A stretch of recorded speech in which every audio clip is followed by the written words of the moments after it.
Hello, this is Lucas, and in this video we will be going over the primary key constraint in MySQL. So in my last two videos we went over not null and unique. A primary key is just a combination of not null and unique. It's a way to identify a unique record. Alright, so we can use primary key in order to do that. So let's create a new table.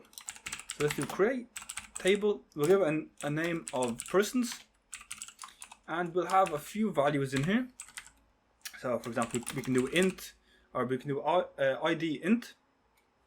Okay, then we'll have a last name varchar 255, and that's all we need. Now at the very end of this we will specify our primary key. So we'll do primary key, and then in brackets we'll specify what column or what field we want our primary key to be. So using common sense, we should use ID, because this will identify every single row. Okay, so if we use ID in here, so we do ID, this will create a new table. So let's just do describe for now. So describe table persons, and now you can see, let's remove the table persons. Okay, so now you can see that this field has a key called PRI, which is just a primary key. This does not, right? So let's say we do, let's insert into this value. Let's insert into this table. So insert into persons. We want to insert an ID and a last name. And we want to insert the values. Say we do 0 and we'll do, I don't know, we'll do something like Bob as the last name.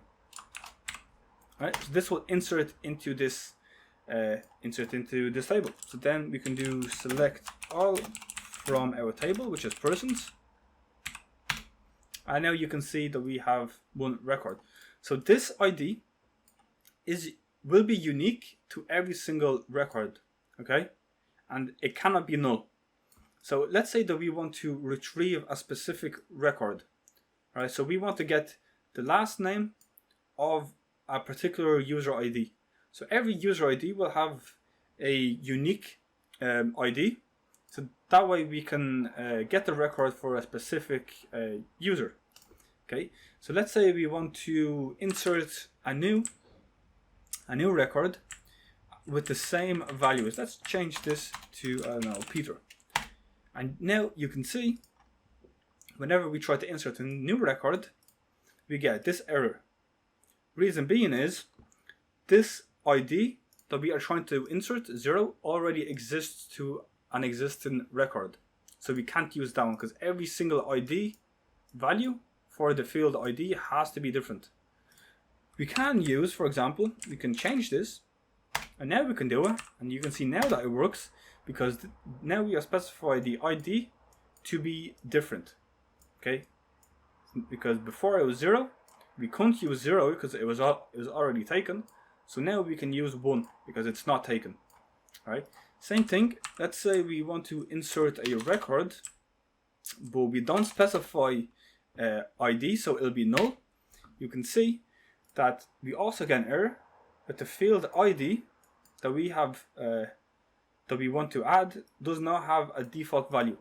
Okay, that means we are trying to insert a null into a record, but because it's a primary key, it's a combination of the unique constraint and the not null constraint.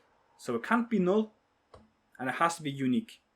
Okay, and now the way that we can use this primary key is, let's say we want to get all the information from a particular user. So we'll do select all from our table, which is persons, where ID is equal to 0.